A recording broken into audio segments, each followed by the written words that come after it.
Sinabi po ni dating presidential spokesperson Harry Roque na hihingi siya ng political asylum sa Netherlands regarding po dun sa kinakaharap niyang kasong human trafficking at saka yung arrest warrant from the House of Representatives. Ano pong take natin dito? Makakaapekto po ba ito doon sa mga kinakaharap niyang kaso dito sa bansa?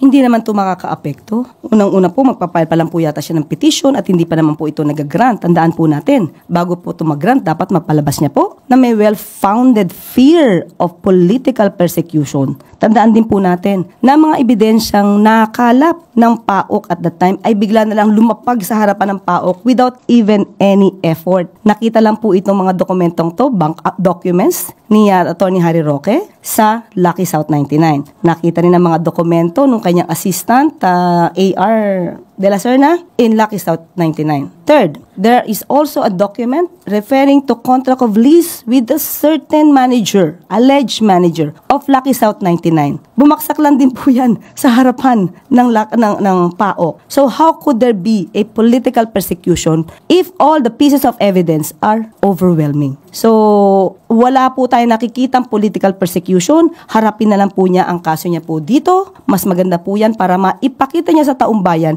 na wala po talaga siyang kasalanan. Is it possible po na tulungan din ang Pilipinas o gobyernong Pilipinas sa Interpol para po siya ay mapabalik dito sa bansa since siya po ay nandoon sa Netherlands? Hindi pa po natin nakikita po yan sa ngayon, pero siguro po maiiba ang sitwasyon kung siya na may warrant of arrest na inisyu ng korte.